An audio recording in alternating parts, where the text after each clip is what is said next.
Ladies and gentlemen, my name is Dylan Nossman here with Calf Kick Sports, and I am joined by a very special guest today, former Glory kickboxer and current Octagon welterweight Ammari Diedrick, ahead of his fight with Robert Pukac at Octagon 63 next weekend. Thank you so much for joining me today. How are you doing, man? It's a pleasure, my brother. I'm good, thank you. Yourself? I am doing fantastic. Just had a good sparring session myself this morning, and just Are you excited to train talk as to well? you. Why would you do what? Oh, yeah. MMA or Thai boxing? Thai boxing right now. I have a fight coming up in 6 weeks Yes, myself. let's go, brother. Let's Yes, go, let's sir. go, let's go. Yep. So obviously a big kickboxer and Thai boxer yourself, which is awesome. But Yeah, you've moved on to MMA now. Week indeed. out from Octagon 63. How are we feeling? Obviously a lot of mixes up, changes on the card. But how are we feeling? You know what? I can't lie. I'm just ready to fight. It's been a Mhm. long time. I initially thought after I fought in April, I'll be fighting August, September. Obviously, I didn't get that. So then we've now got the November date being Octagon 63. So it's just been a long time. You know what I mean? I'm Mhm. just ready to get in there, fight, and just shut off and just have some me time now. You know what I mean? It's just been long. It's been a long time coming at the end of the day. It's just inactivity is not really the one. You know what I mean? Especially when you're new to a sport, you just Mhm. want to be active. You want to be having. I understand that when you're at this level, you're lucky if you get 3 fights a year, which is fine. But I'm always, I'm always in shape. I'm always fight ready. So there's no issue for me to not be able to get these fights. But we got one. It is what it is. The initial opponent is now not the opponent. You know what I mean? Because of injuries or whatnot. So a fight's a fight at the end of the day. Mhm. Yes, there might be a slight little different style, but other than that, as long as I go in there, do what I need to do, babe, that's what it needs to be at the end of the day, Mhm. you know? Well, I feel like too, coming from such a kickboxing, Thai boxing perspective, where oftentimes you fight every 4, 6, 8 weeks, even Exactly. it's such a different perspective coming to MMA, where you, like you said, you're lucky to get 3 fights in a year. Yeah. Um, so your new opponent, Robert Pukac, obviously Octagon veteran, 12 fights for the promotion, hometown hero in Bratislava, where you're going to be fighting. What's your read on the matchup, and how do you personally feel about going to enemy territory and fighting on their home turf? But with all due respect, every single one of my fights has been in an enemy territory, other than the one Mm-hmm. in Birmingham. Other than that, when I was on Yeah. Aries, it was in Paris. When I was on LFL, it was in Holland. Mm-hmm. I fought in Czech Republic. So it's not really issues to me, you know what I mean? I've never been booed, to be fair. So I don't Yeah. know if these are booing me fair play, but I've never had fans disrespect me or show me any form of disrespect in any way, shape, or form, So I don't care.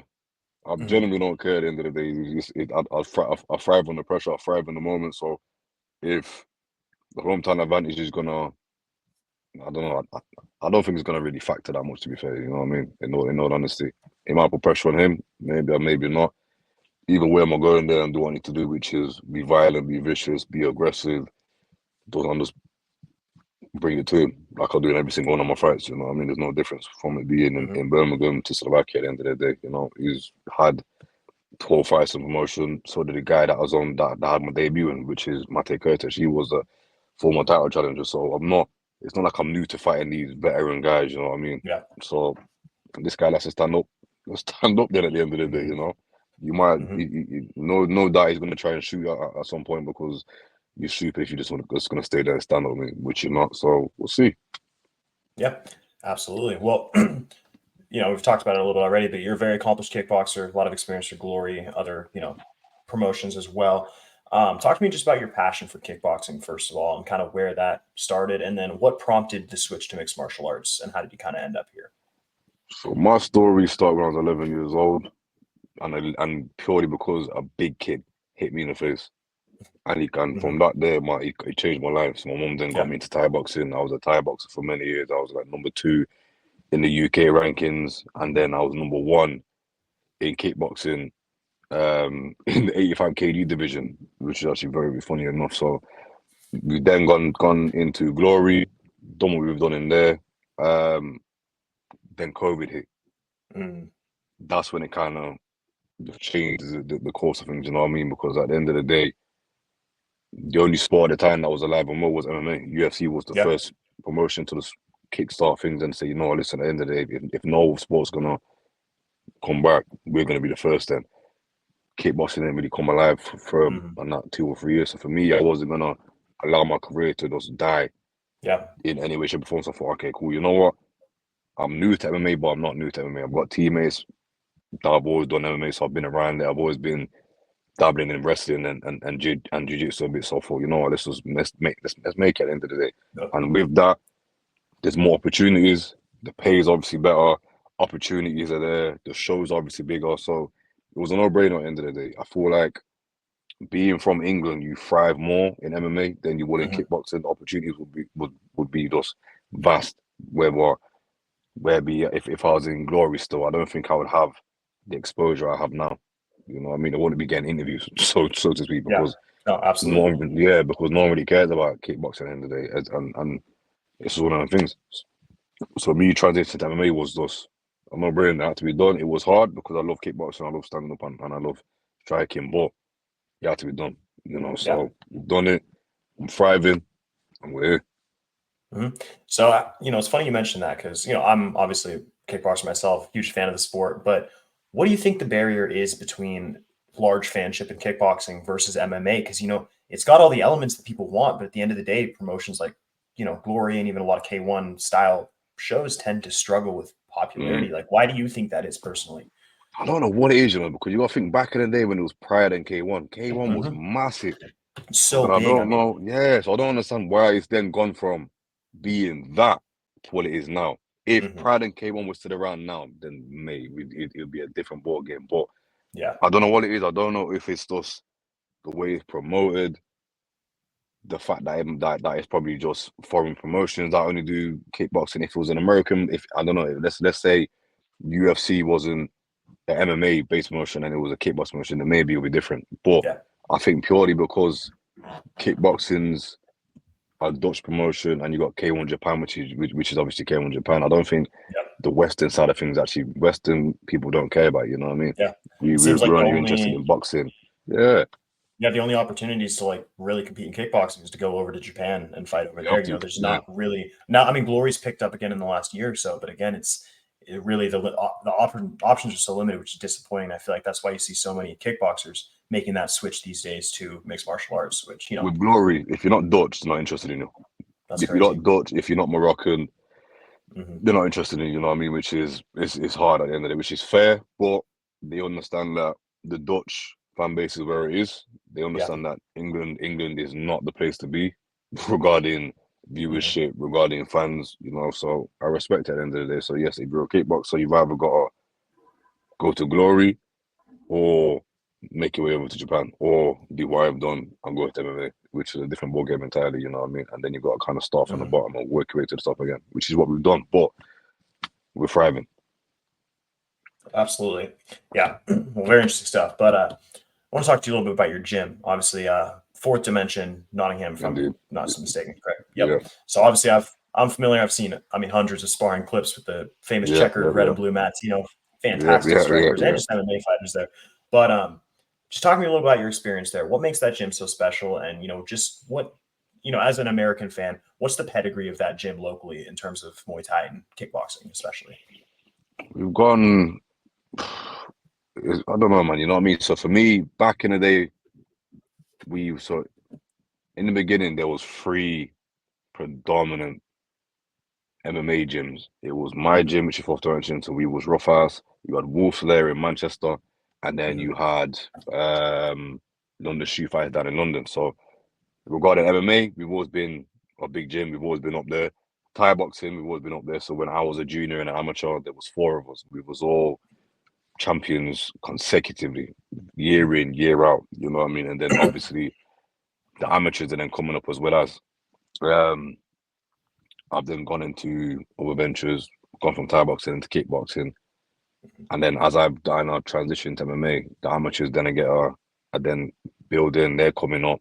So the team's good, man. You know what I mean? And then as far as the sparring goes, we've always been a hard sparring gym. Yeah. Obviously a lot of people not aren't really interested now, which is fair. It's not fair for everyone.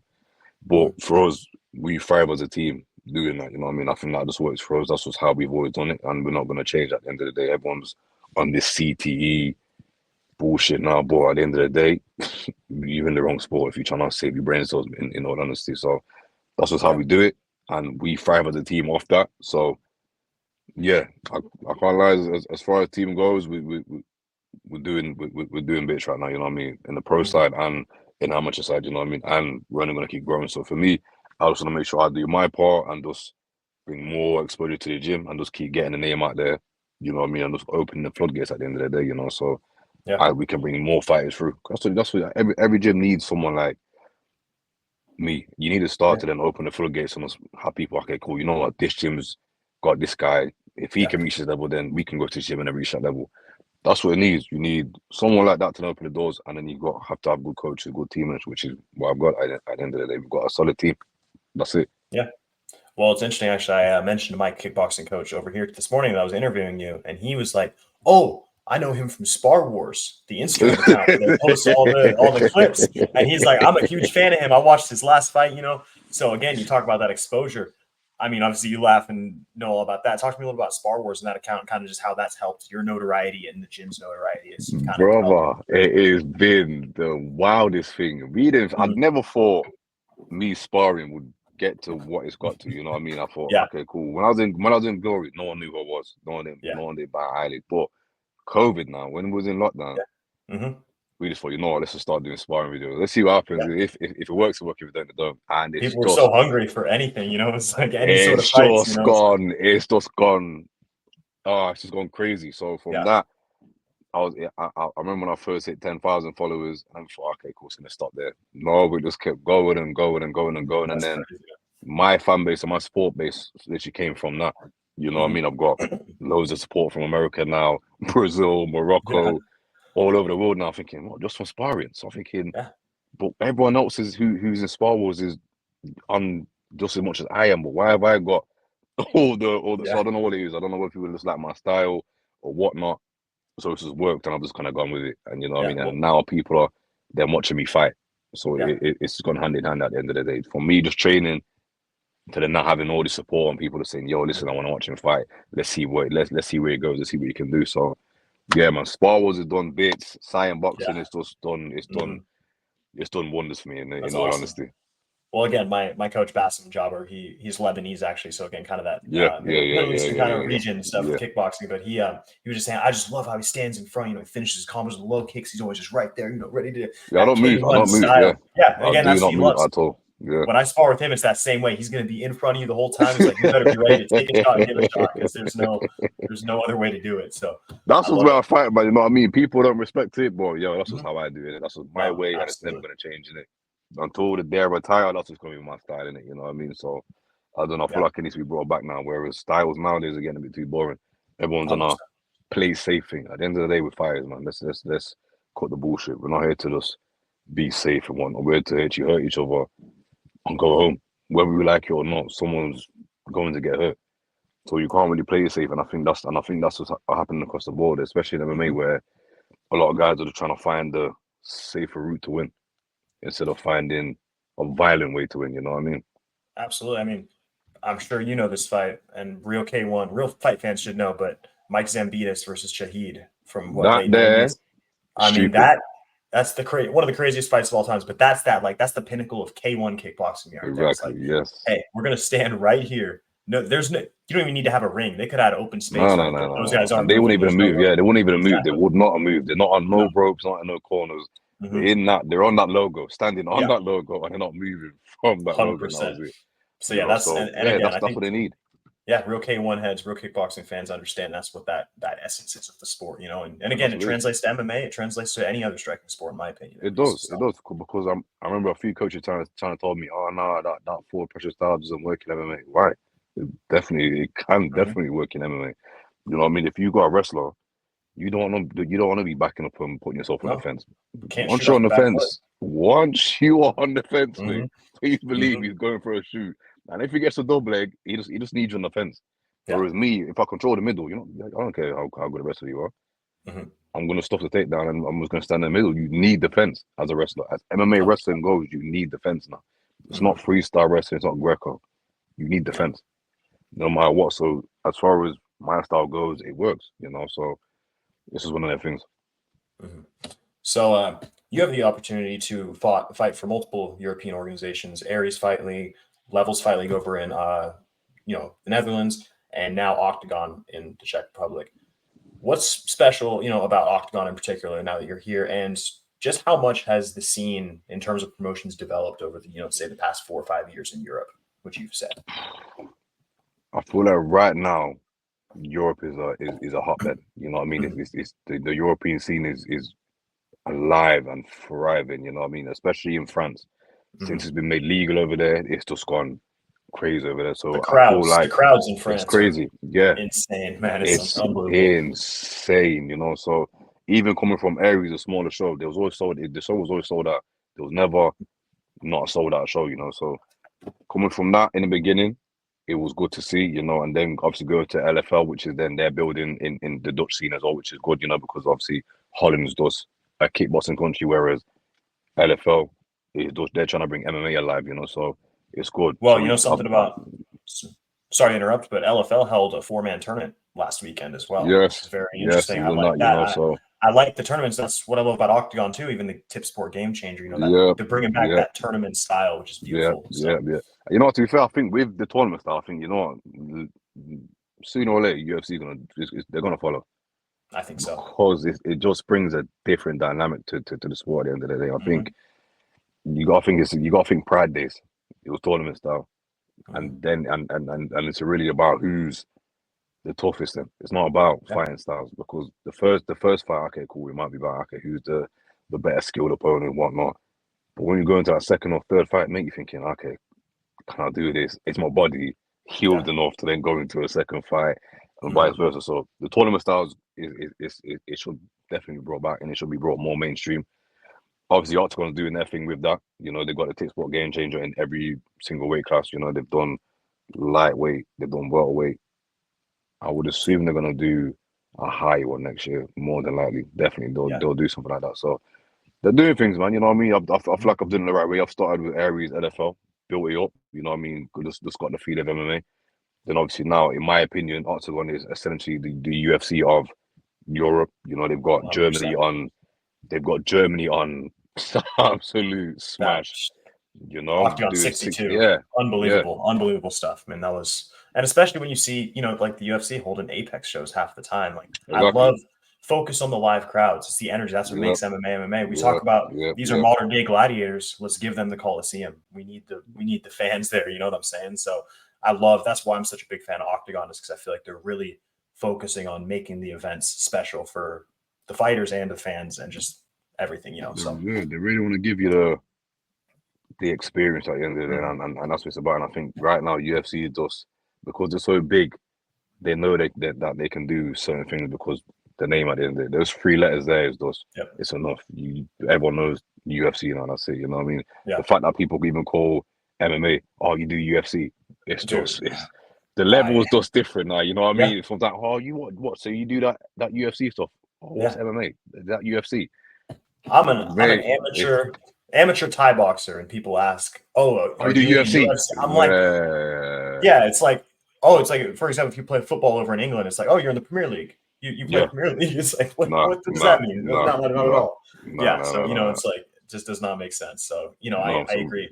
We need shows like Octagon making massive statements like the 60,000 fan yeah, shows to show that MMA is a worldwide thing beyond just the UFC. worldwide thing. Hmm. And we're not going to keep growing and doing it from that. So for me, it was the right move.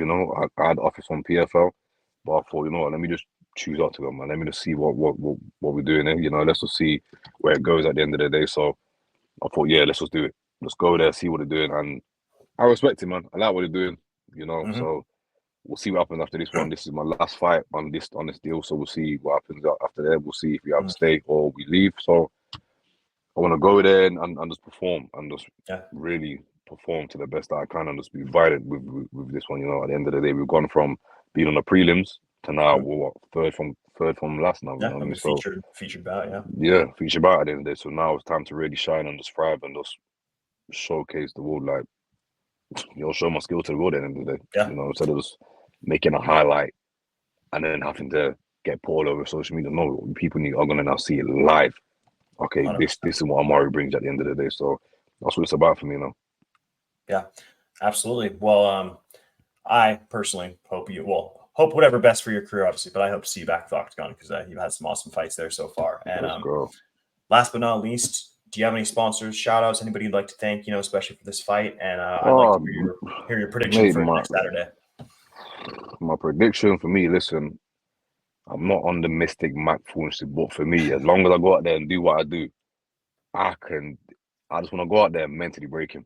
Yep. Me personally, I'm not interested in getting the finish. I want to be able to go out there and mentally break someone. He's a durable guy. So I want it where you're almost giving up. I can see in your eyes that you're giving up. And that's for me. I like doing that to people. I like just thinking, oh my God, this guy's still here. He's still hitting me. You know what I mean? I'm going to go out there and hit him with bad intentions. I've never seen him hit by bad intention, but everyone just kind of pity past each other. Whereas me, I'm going in there and hitting you with absolutely bad intentions, So I'm just gonna go out there, have a war, be violent, be vicious, and just do what I normally do. Listen to my corner, listen to my team, and as long as we do what I'm supposed to do, I'm coming out on top. No matter whether it's the third, second, or third round, I don't care. You know me. If a finish presents itself, then it's going to present itself, and I'm going to finish you. People know that already.